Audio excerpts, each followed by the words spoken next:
Hey there, welcome to another Photoshop tutorial from Tutcast.com.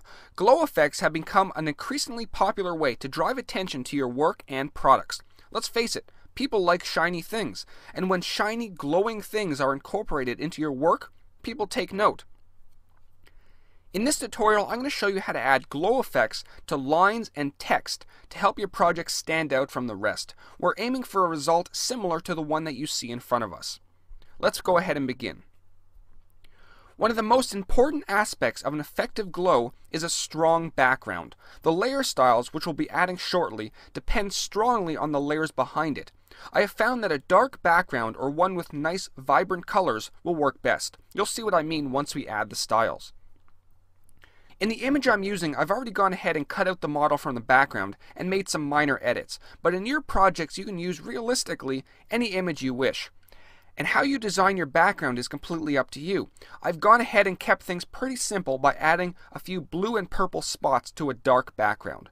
Now we get to the fun stuff. I'm going to show you how to create glowing trails which will wrap around your model. To do this, we're going to be using the pen tool to create a path. Hopefully you have some basic knowledge using the pen tool, but if not, check the link in the sidebar for an in-depth pen tool tutorial. There are two things that we need to do before we make our first design. First, we need to create a new layer. Each glow should be on its own layer. At the bottom of our layers palette, click the new layer icon. Next, we need to define our brush. Hop into the brush tool by pressing the letter B on your keyboard. You can technically use any brush you wish, but a small, hard brush tends to result in nicer outcomes. For this video, I'm going to add the calligraphy brushes to my list. Select the 28 pixel brush, then decrease the size to around 7 pixels. Once that's done, we need to customize our brush a little bit further. Head into your brushes panel by either clicking on this button here, or heading to Window and then clicking on Brushes. All we're going to do here is click on Shape Dynamics and set the Size Jitters control to pen pressure. Set your foreground color to white and we're ready to go. We're going to start by selecting the pen tool. With the pen tool selected, we need to make sure that Paths at the top is selected rather than Shapes layer. This will allow us to create a single line instead of a full shape. With that selected, we're going to make our first design. Start by clicking where the line will begin, then click and drag for the first curve. Continue this process until you have a line which wraps nicely around your subject, but keep in mind that we're going to be removing parts of the line in a moment. If at any point you wish to change the direction a curve will curve, press the letter A on your keyboard to select the Direct Selection tool and swivel your curve path. Press P once again to continue your path. Now that we have our path set up, we need to fill it in. Simply right-click on the path and select Stroke Path. This will allow us to paint the path using a variety of methods.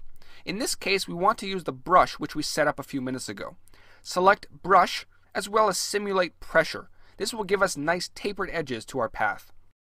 The next two steps can be done in any order you wish, but I like to add the layer styles before removing sections of the line. So with our line selected, head up to Layer, Layer Styles, and then click on Outer Glow.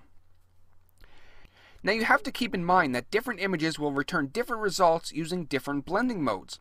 Experiment with the different settings to achieve your desired results. For this example, I'm going to keep the blending mode at Screen, choose my nice bright color, and in this case I'm going to choose a nice purple. I'm going to set the spread to 10 and the size to 9. Now down under Contour, I like to choose half round and push the range up to around 75%. Now that the outer glow is in place, it's looking pretty good, but we're going to add a little bit more. We're going to add a drop shadow, but in this case it's going to be sort of a drop highlight. You'll see what I mean in a moment. Head into Drop Shadow and try out these settings.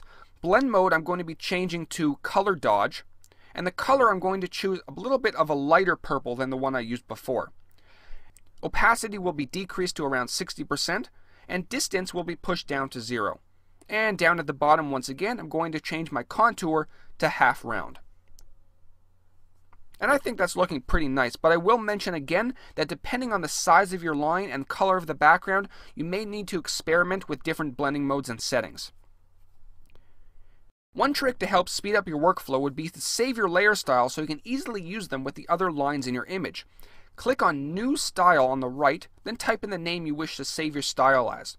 Make sure to include the blending modes as well. Alright, now it's time to remove some of the unwanted sections of your line to give the impression that it's wrapping around your subject. We could use the eraser tool to do this, but to be able to edit it later on, we're going to be adding a layer mask.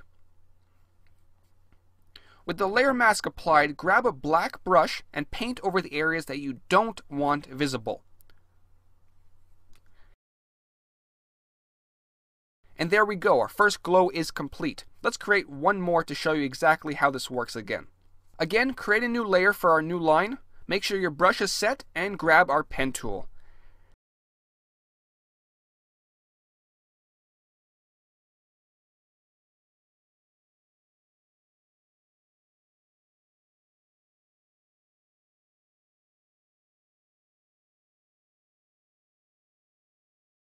Now remember how we saved our layer style when we created the last glow? Well, we're going to go ahead and head into layer styles once again.